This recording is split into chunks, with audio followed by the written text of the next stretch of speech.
Okay. So I'm going to tell you guys about the moon.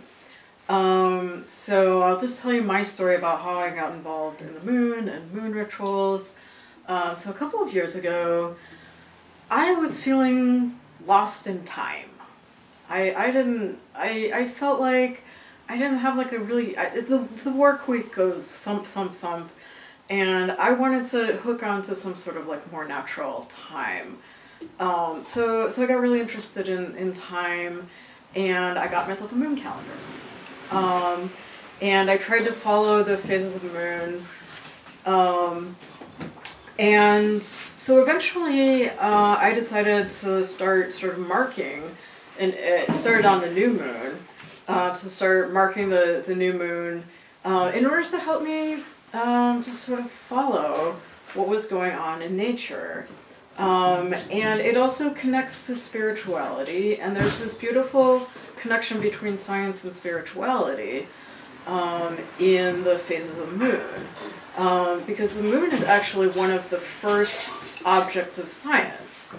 The ancient astronomers worked out how to predict the phases of the moon, how they interacted with the sun's yearly cycle, which is there's about 12 and a half moons per year. And it's been sort of clumped into the month now, so that we have exactly 12 months. But if you follow the moon cycle itself, it's just a little bit off. It's kind of like a polyrhythm with the sun. And so I was trying to follow the moon, and the moon has beautiful spiritual resonance as well.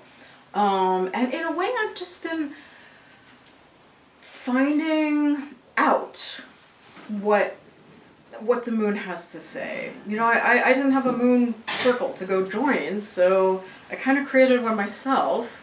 And people have been coming, and we've been doing this traditional ceremony, which is called drawing down the moon, where you do a meditation on the moon's energy. So if the sky cooperates, you go and sit near the full moon, and you draw down the moon's energy through each of your chakras.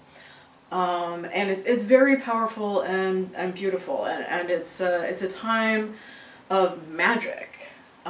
In the pagan tradition, so we can sort of combine science and spirituality here. It's a very natural sort of spirituality to pick up if you come from a secular background, because this is what we had in science. We have just these cycles, and we're counting. We're like counting them and accounting them, and then we can go back and be like, well, also.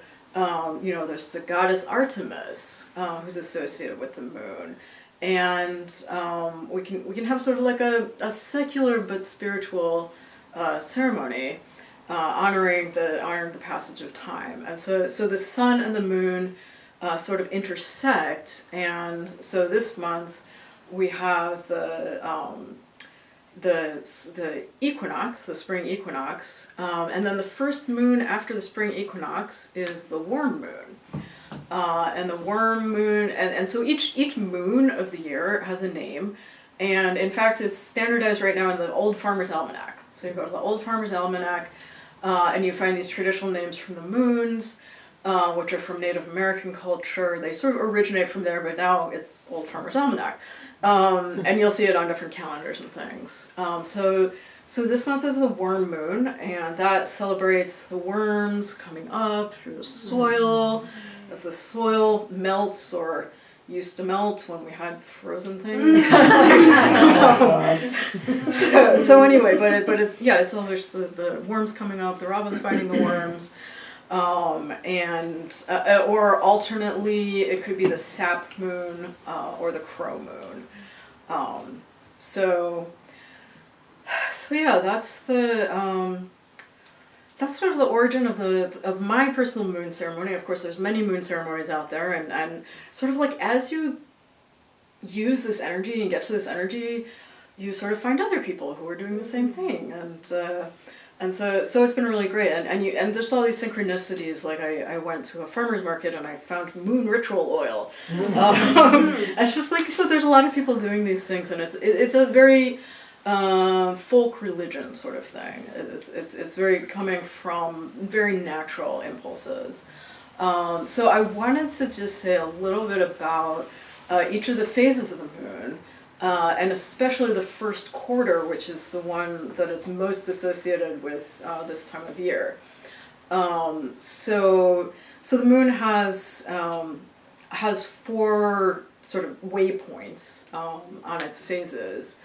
And the first, which is associated with north, which we think is that way, is the new moon.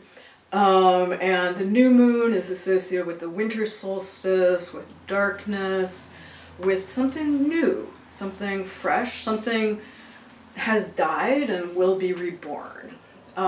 So that's the new moon, and we use it for intention setting.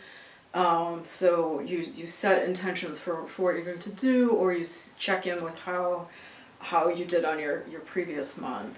And then, so we have a waxing crescent moon, and the moon's light moves from right to left.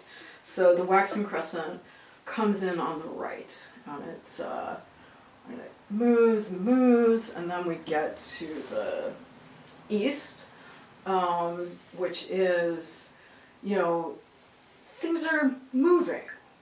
Things are progressing. Things are starting. Things are new, hopeful, and yeah. So that's kind of where we are now. Is this sort of half moon energy? Now, of course, we'll have the full moon energy on Monday, for the worm moon, and then to the south, we have the full moon. And of course we all know the full moon has beautiful magical energy, and it's light, summer, fullness, things coming into fruition.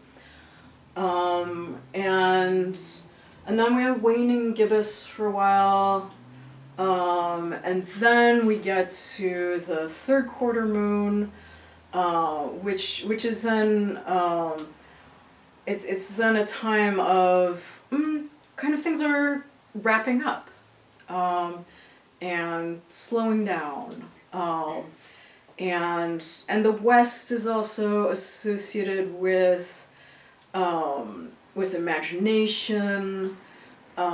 With the journey to the underworld, so there's all these like West qualities to the third quarter moon, and then the cycle starts again. And that's what I have to say about the moon. Wow, thank you.